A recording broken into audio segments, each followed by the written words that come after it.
서점이 미어터지는 불금을 꿈꾸는 책 팟캐스트 금요일 책에 빠지다 지금 시작합니다.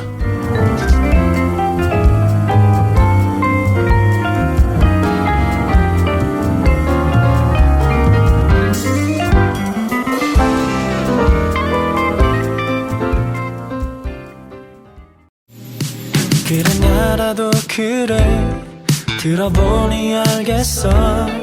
바람이 불어 추운 겨울 우리의 마음을 따뜻하게 해줄 선물 같은 음악 HOH의 나라도.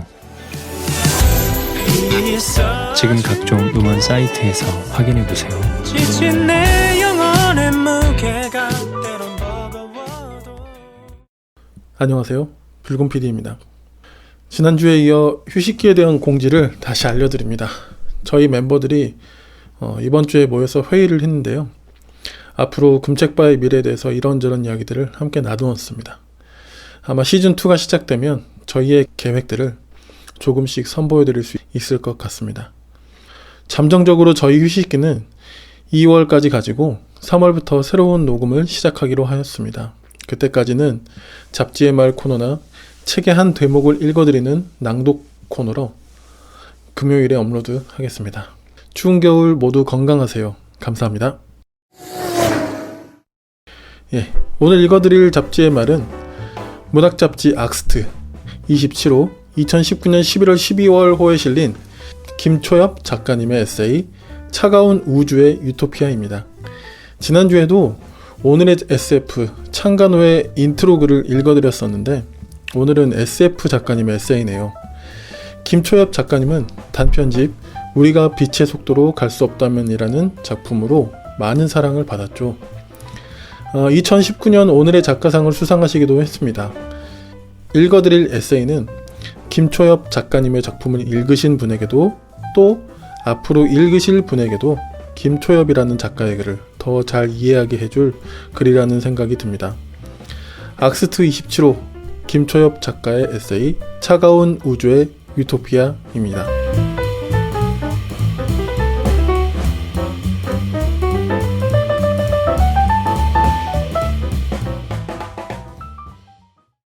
차가운 우주의 유토피아, 김초엽 소설가. 소설집에 들어갈 마지막 단편 나의 우주 영웅에 관하여를 쓰면서 이 책의 다른 단편들을 쓸 때 고민했던 것을 모두 합친 만큼 알았다. 앞으로의 경력에서 중요한 첫 책이니까, 그래서 모든 단편을 다 잘 쓰고 싶으니까, 이번에 잘하지 못하면 다음 기회가 언제 있을지 모르니까. 그런 부담감도 물론 느꼈지만 유독 그 단편이 힘들었던 이유는 다른 것이었다. 데뷔작 2편을 공개한 이후 누군가에게 이런 이야기를 들었다. 저는 SF에서까지 이런 이야기를 보고 싶지 않아요. 인간을 데이터로 업로드할 수 있는 초광속 항해가 가능한 미래 사회에서 굳이 차별과 배제만은 공고히 유지되는 이야기를 써야겠다는 것인데 그냥 취향 차이라고 넘길 법도 했지만 이상하게 그 말은 잊히지가 않았다. 왜냐하면 나도 아주 멀리 가는 이야기야말로 SF의 본질이라고 바로 그런 이야기를 쓰고 싶다고 생각했기 때문이다.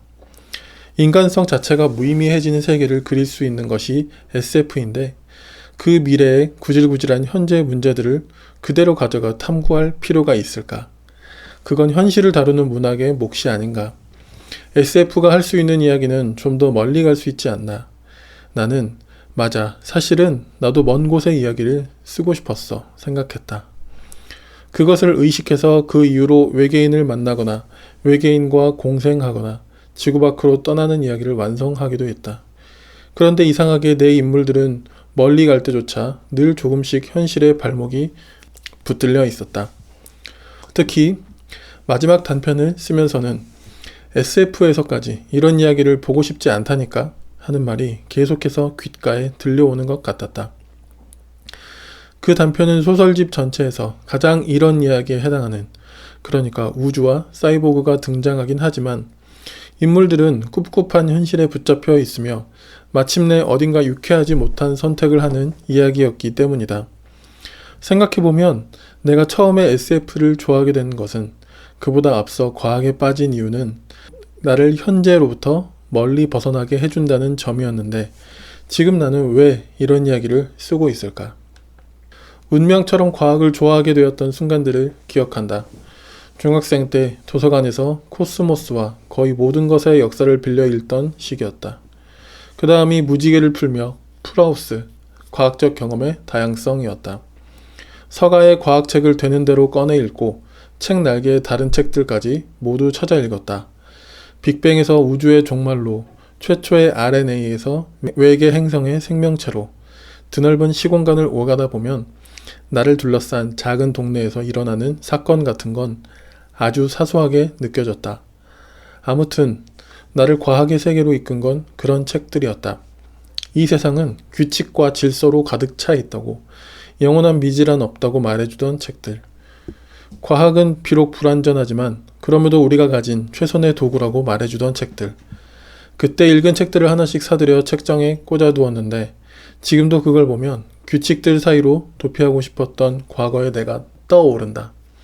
아주 구체적인 것 같지만 실은 손에 닿지 않는다는 점에서 환상과 우주 사이에는 비슷한 면이 있다. 과학적 경이감과 SF의 경이감은 얼마나 맞닿아 있는가. 처음에 나는 그것이 거의 비슷한 종류의 감각이라고 생각했다. 광막한 우주 속 희미한 먼지 같은 지구, 그 지구에서 살아가는 먼지조차 되지 못하는 사람들. 허무함이 역설적으로 위로가 되는 순간이 있듯 많은 SF가 압도적인 우주 자체를 이야기의 중심으로 끌어와 경이감을 만들어낸다. SF는 개인을 가볍게 뛰어넘는다. 차가운 방정식은 물리 법칙 앞에서 무력한 한 소녀의 이야기다. 조종사는 긴급 연락선에 몰래 올라탄 밀항자를 발견한다. 그 밀항자는 어린 소녀로 먼 행성의 오빠를 만나러 가고 싶었다며 철없이 웃는다. 하지만 단 한치의 질량 오차도 허락할 수 없는 초광속 항행의 냉혹한 법칙 때문에 소녀는 우주의 진공 속으로 밀려나 죽게 될 운명이다. 조종사도 소녀도 정해진 죽음 앞에서 슬퍼하지만 우주의 규칙은 절대적이며 바꿀 수 없음을 받아들인다. 인간은 그 앞에서 미약한 존재일 뿐이다.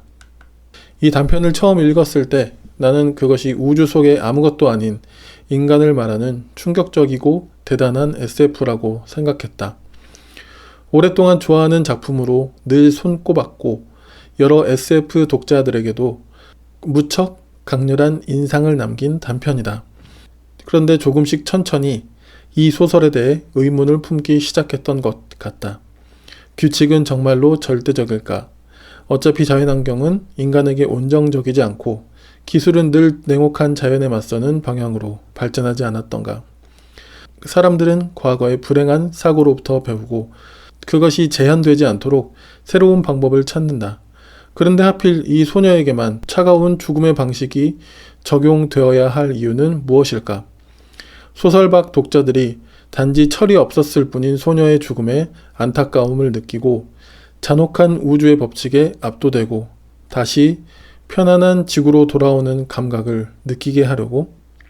차가운 방정식은 처음부터 소녀의 죽음을 못 받고 시작한다. 이야기는 시종 무력한 인간에 대해 바꿀 수 없는 법칙에 대해 말한다.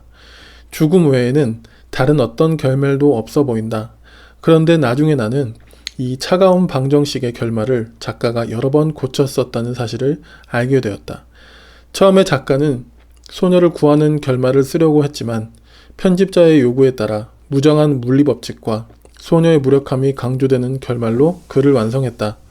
그러니까 소녀는 물리법칙 때문에 절대적인 우주 앞에 미약한 인간이기에 필연적으로 죽은 것이 아니라 작가가 만든 세계와 설정 때문에 죽은 것이다.